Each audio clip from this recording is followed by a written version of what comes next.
I'm Tim, the brand weaver, and this is Branding for Breweries, the podcast that helps you grow your brewery, build a better brand, and connect with more drinkers. Each week, I'm joined by the brightest minds in the beer world, sharing practical tips to help your brewery stand out and sell more beer. Let's get stuck in. What up, 24-hour party people? 'Tis I, Tim, the brand weaver, and as always, you are listening to Branding for Breweries, the show that brings you the brightest minds from the brewing world directly into your eyeballs, your earballs, or however you may be consuming this. Hopefully, through the ears, no other way. There might be a bit of bite back with it. But today is no exception, my friends, because today I've got a really exciting guest and topic to share with you. We're going to be talking about growth, but not just any growth. We're talking about overseas, from Europe into the UK, from the UK into Europe and beyond. I have someone who is doing it. They've trod the path, they've got the system, they've got the plan, and they're going to share it with you today. That is my glorious, wonderful friend, Mr. Simon from Let's Market. So let's bring him in. We're going to pick his brains, and it's going to be a wicked episode. Everyone, put your digital hands together for Simon. Woo! Hello, Simon. hello. How are you doing, man? Okay? I'm good, thank you. How are you? I am super funky fresh. It's Monday morning. It's raining. As we just established, some really annoying buggers just started building work outside my house. So apologies for anyone who hears the hammer going on right now. It is what it is. And I apologize for the state of my hair. I went outside in the wind and it just went like all over the place. So very windy here up north. Dude, I can't take any apologies for hair. When I'm a man with no hair right now, even if you've got bad hair, it's immediately better than mine. So you're good. So good. Simon, thank you so much for joining me today on the show. I know this is going to be an awesome chat. There's going to be a huge amount that people can take away from it. But before we dive into the hows, the wheres, and the whys, would you mind sharing a little bit of background about yourself and what it is that you do, please? Yeah, so as you introduced, Let's Market, we are a business hospitality consultancy. So we partner with clients, obviously in the UK, but also overseas now, helping them get to the next stage. So whatever that will be from a sales strategy, marketing strategy, influencer strategy. So yeah, we put it together and help them grow. So what this is all about. So yeah, that's a bit what we do. Obviously working in Europe now, so it's pretty cool. I think, and that's the big thing, right? Like, this is what I want to talk about. There must be a number of breweries out there going, we'd like to get bigger. We want to get into different hands and overseas, or indeed get into the UK from other sides of things. And you have done that, right? You know, Green Gold is a perfect example of who you've been working with, and we'll tap into that in a little bit. But if someone is sat at their brewery thinking, I'd like a slice of that pie. Yeah. What are those things they need to be looking for? What are the signals that go, you actually might be in a position for that kind of growth? Yeah, so I would say from how we do approach it, it's firstly about, are you stable? Are you stable as a business? How long have you been going for? Do you have core range? Do you have the infrastructure set up? I mean, just the core things really. If it's about stability, you know, we wouldn't approach a business or work with a business getting them over into the UK if they weren't firstly stable, or secondly they've got, the key thing for us as well is this brewery we're going to talk about in particular, they're already in 5 or 6 countries across Europe. So yeah, that was what we look for. You know, growth basically is the opportunity to growth capacity as well.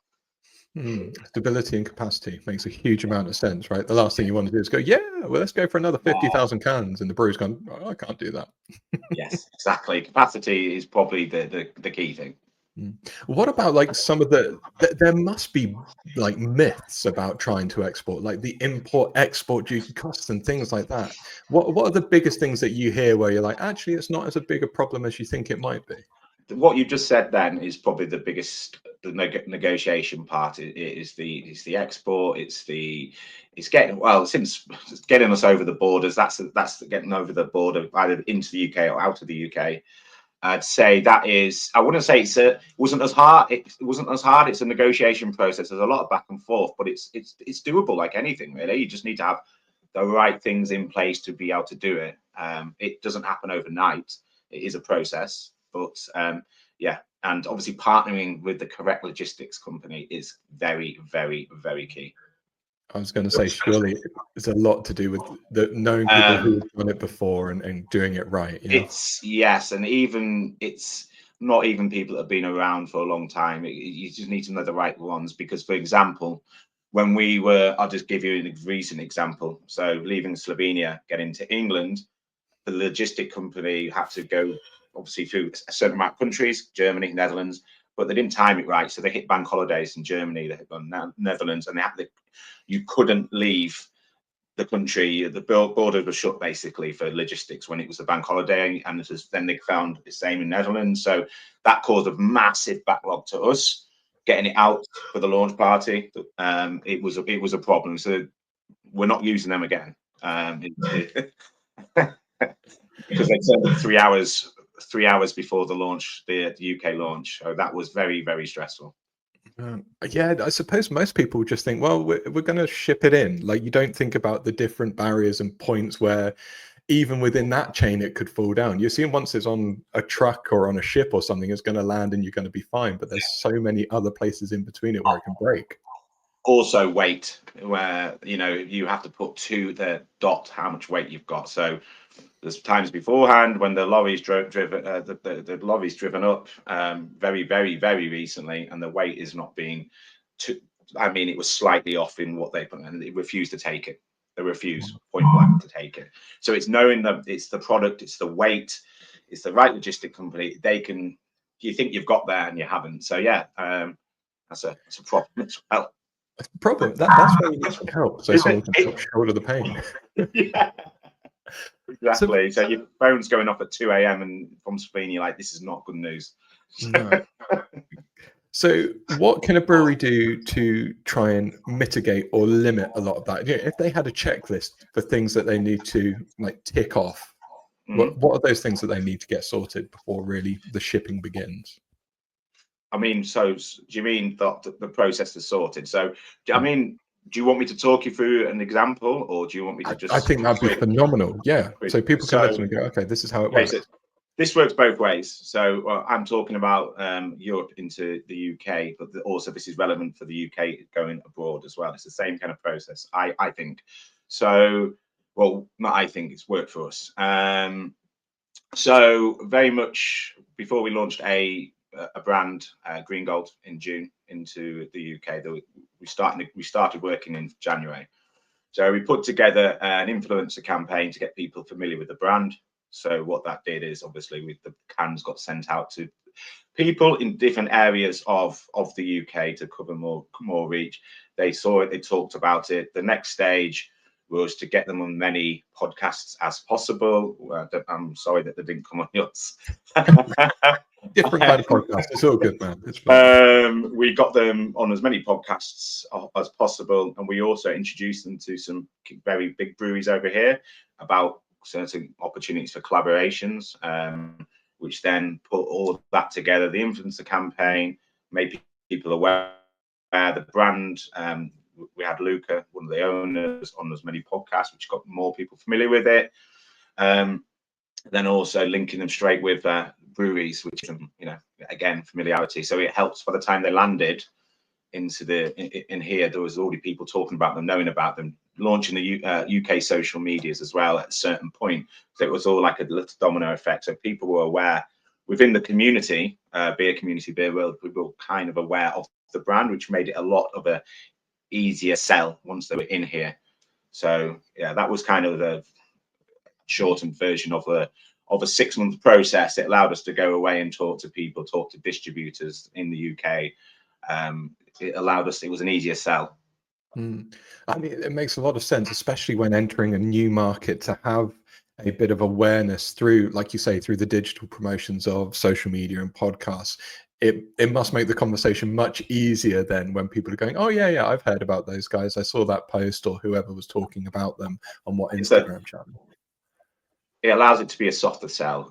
You've already made them aware. So yeah, that process started 5-6 months before they launched, and it's so far it's proven they're not started flat-footed. We did when they came over here, we also organised a week of tap takeovers, starting in London and kind of working through the country. again, to get people familiar with the brand, invite people down, and we used it as more of a networking opportunity, right? Key contacts within the industry, distributors, owners, bar owners, brewery owners, just people to see the brand. And so many conversations grew off that as well. So we did that, and then we did another one at the back end of the month. So within 4-week period, there was 8 or 9 tap takeovers, which worked really, really well as well. I mean, you came to one in London, didn't you? Right, you know, when you came to the one. So we did 10 of them across June and beginning of July, and that reason was for one thing only, to make people more familiar with the brand, but also to invite the people we've been having conversations with across the country, distributors, wholesalers, etc., down to come taste it, see it, and meet the team, because they flew in from Slovenia for it as well. So that is no different. Kind of what I explained is no different to what we do over there, the other side. So everything you do, and you can flip it and do it over there. Obviously now, so yeah, it's the same. It's the same process, I would have thought. And how much did you have like locked in terms of like sales and distribution before the big tour and stuff began? Because I'm thinking like, you do all this work, you promote on social, you get it shipped over, you do the tap takeovers, but it's almost like then the hard work really has to begin, because then you've got to get people to actually stock it and buy it. Or is some of that already in the bag thanks to early conversations you've been having?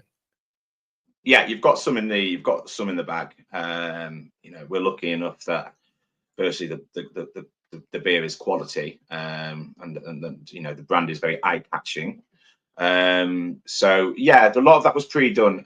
We did a collaboration with Brew York, and it was super elevated the brand very, very quickly.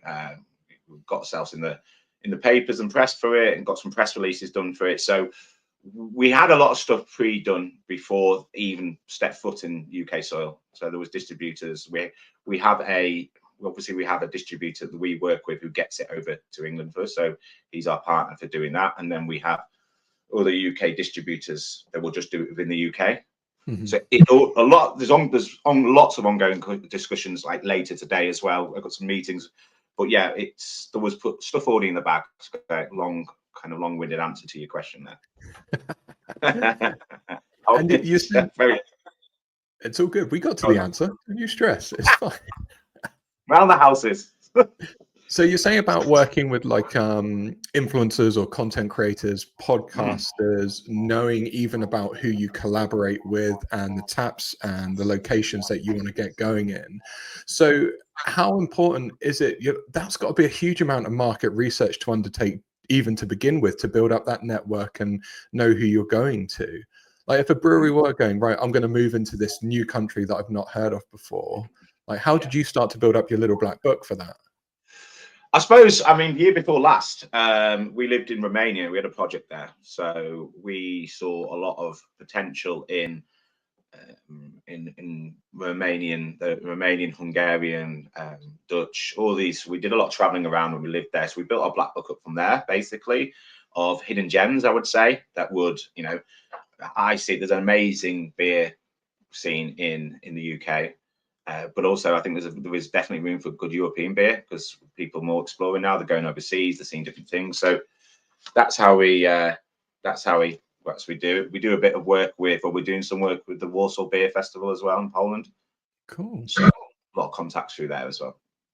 And then what about like growing the network UK side, like knowing what content creators you should be using, the right venues to go with, like Brew York being the collaboration brewery over all others? How are you making those choices to know that they were right for that brewery at the time? I suppose it's not really there is an answer, but I've been in hospitality for not just the beer side for a long time. You build up a contact list, and you know who works, you know who doesn't. It's Brew York are very close. We're friends. We're friends with Brew York, and they are very close to us as well. So I know the scale, how much they're scaling up at the moment as well. I know that the brewery's always scaling. I also know that they're opening more bars all the time. So it was the perfect time to get in with them as well. So that's how we made that decision. Okay. So you very much worked as the conduit in this kind of relationship for these breweries. Do you think it's possible for breweries to do it without someone, such as yourself or a company like Let's Market? Is it possible?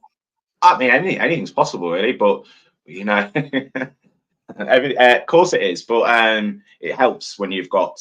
So we're not brokers, but we act as the go between. We look after that country. So we look after all of Green Gold's interests in the UK. And you would really need someone to really make it's local knowledge. So yeah, I would say you could do it, but someone would have to move over there. Yeah, I suppose it's also the amount of time you'd have to invest in it as well, isn't it? Kind of going, right now, we need to know the industry. Well, we need to know the network. We need to know the venues, the It's people, the network. breweries. Yeah, you're Biggest investing a asset lot to in it. biggest asset to anyone's business, no matter what industry you're in, is your network, isn't it? So it's been able to Mm. pick up the phone and call someone. So yeah, it's local knowledge, really, I'd say.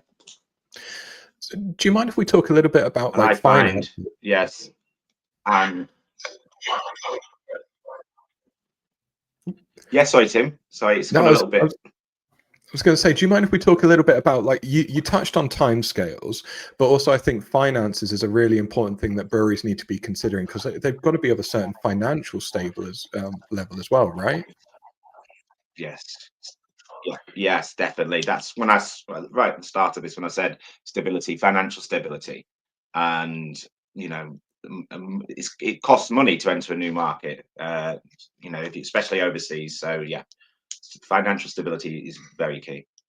Okay, and yeah, so it's important they've got the strategy, they've got the finance to support it as well because you're going to be shipping a lot over there. So we don't get into numbers, but you've got to have a good bucket of money, I should imagine, if you're going to do it well.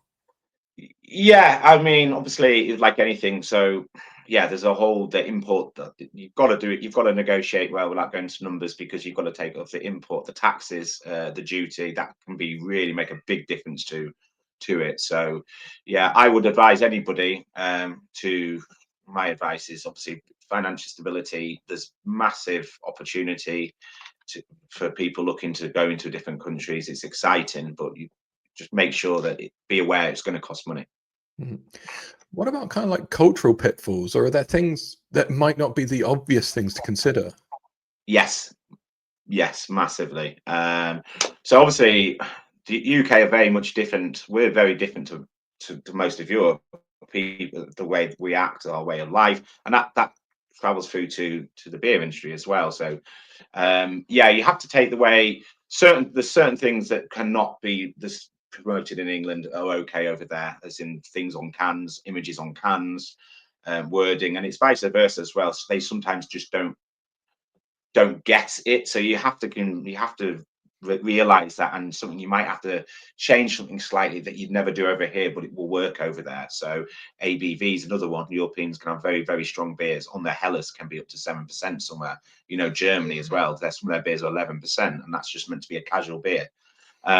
So changing ABVs can be slightly different as well. The outlook is different. So you've got to know the people, and then you'll know the industry as well, how to do it. So very much invest yourself in the culture of the place you're going to be working in. Yeah, I didn't think about that. I suppose because then even picking the right beers to enter the market with, because you're a brewery, you've got a range of beers, but you Yeah. probably can't be sending them all over in one go. You have to. Yes. Yeah. Sorry, Tim, I interrupted there. I've No, got an I example. was just going to say you have to know the kind of drinkers that are going to be receiving it on the other end and really target your core. What? How many? 4 or 5 beers or something to go over with? Yeah. So creating a core range. So we're launching, for example, stouts do not work in many places in Europe, especially Slovenia. I'm using a lot as an example here because it's very much ongoing. Um, but the stouts obviously work over here, and they have a great stout. They have 3 different stouts, so they were going to just not do it anymore. But now we're going to be launching them over here. So obviously, getting a core range of beers will slightly different to what you think works there will work doesn't work here will work over there, and vice versa. So yeah, it's picking a core range. You can't go with all 40 beers. It's too much. You build in over time. We'll drop another beer in 6 months, and then 6 months after that, we'll drop another 2 beers, and just keep dropping beers. So then you've got a complement of 10, 12, but start 4, 5. Mm. And what about the regulatory side of things? Is that relatively easy to kind of go, right, these are the rules I have to adhere to? Are they quite easy to find? Or is it, again, you got to find that right person who knows what you need to do? You find the right person, because you just do. You just need to find someone who can work with you and have all those answers for you. Everyone is slightly different, So from Spain, and Italy. I know Italy to Slovenia is quite similar, but Croatia's not. So you just got to know what to work with someone that can tell you that. Mm.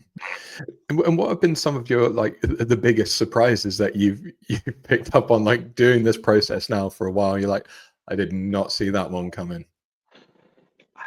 I would say, or the apps logistics, that bloody lorry driver just getting pissed in Germany because it was a national holiday, and I was like, Joe, I can't leave, mate. I'm just gonna have a beer. I was like, oh right, yeah, okay, no problem. We got a launch in 3 days. Get here.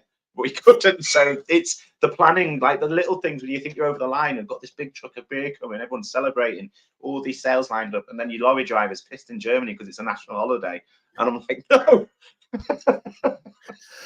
Yeah, always need a plan B, I suppose, in that case, don't you? Yeah, I was like, fake. We're renting a van and we're going over. Stay there. We're going to come and pick it up. But Mm.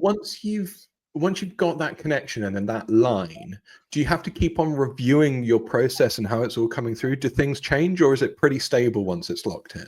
As in the route it takes. You mean Your route and the whole process from coming, overseas into the UK and vice versa. So every time a UK law changes in alcohol, it changes the game. So at the moment, the process is the same to what it started. So going the other way, it's you just got to keep reviewing. You've got to keep reviewing, keep looking at your logistics. That's what I would say. Just keep an eye on it all.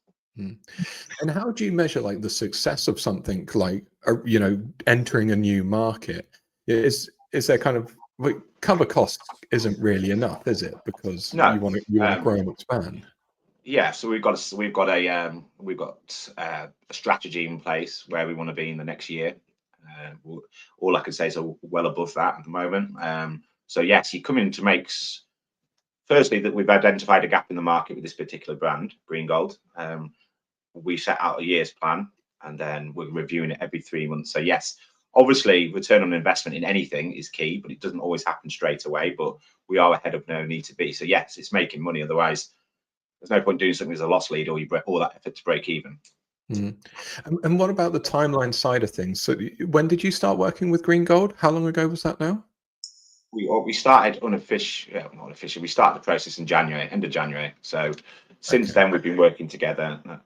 Those first 3 months stage was very much massive negotiation stage. So that's 8 months now. We're into August now. Yeah. Is that a common timeline that breweries should expect? Because you can't expect it to happen overnight, of course. No, I'd say 6 months, 4 to 6 months. I mean, we launched at the beginning of June. We're now in August. We've been in the country just short of 2 months. When I say we, the brand's been actually active in the country, but obviously the process was 4 to 6 months, I'd expect, But what I would say, if anyone's listening for any breweries at the moment in the UK and they are thinking about this, they go mad for a good. There's not many craft beers, independent breweries in places. You just don't see it in Europe. In the certain places in Slovenia, Slovakia, Poland, across the Baltics. So there's an opportunity there, and people do get very excited if they see an English brand beer. But I suppose that 4 to 6 month timeline is always going to be about that network and that connections and having it all in place. Yeah. 12 months or so. Yeah, exactly. It's you've got to be prepared. It's time. You've got to be prepared for the time. But just like there's a gap in the market for what we're trying to do here, I've identified a gap the other way as well. So, if you had a UK brewery going, all right, I'm gonna give it a go. I'm gonna launch in Europe. What's your advice to them? What are the few things they need to take away and make sure they've got sorted before really hitting that big red go button? what do you do before you take you research, don't you, before you do anything? So research, know the place, go out to the place, get a feel for the place. I think sometimes things are overcomplicated, and it doesn't need to. You go over there, get a feel for the place, look what's going on there. Start small, think big, start small. So it's like do a smaller country, which first, and then expand out. But if you expand, I'll give Slovenia as another example. If you went into Slovenia is a country of 2 million people. It's quite small, but you can get from end to end in a couple of hours. So if you went in there, you can then spill over into Croatia, spill over into Italy. They roll onto next to each other. So think big, start small. And when you're picking a place to begin, are you looking just for that gap in the market? Are you looking for some kind of fit with the beers that you're producing? Like, what are the consideration points? Gap in the market. Identify a gap in the market. That was the first thing. We identified a gap with this. So you've got to do that. Then everything else comes in after that, the research and getting to know the area, and yeah.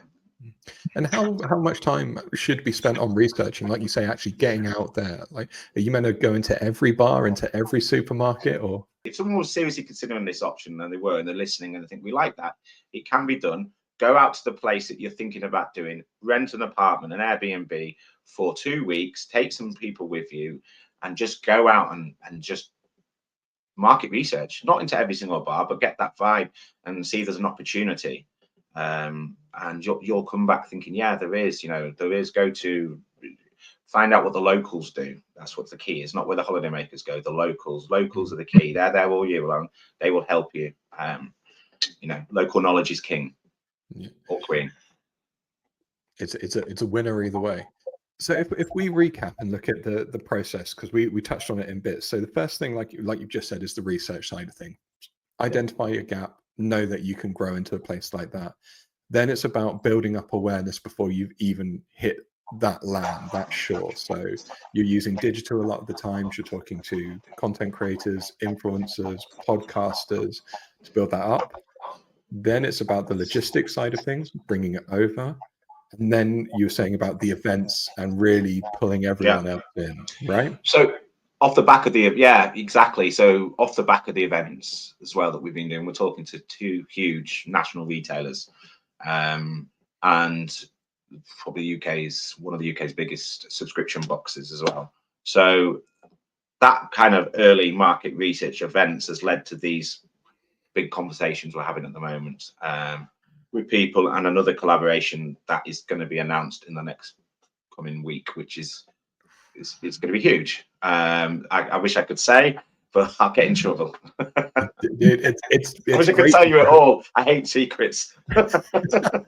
I think it's just phenomenal that there's been this amount of growth. But like you say, a lot of it comes down to you got to invite those people in, you got to have the conversations, and of course you got to double down on it, right? It's all well and good putting on a good party every evening, but if you're then not acting off the back of it as well.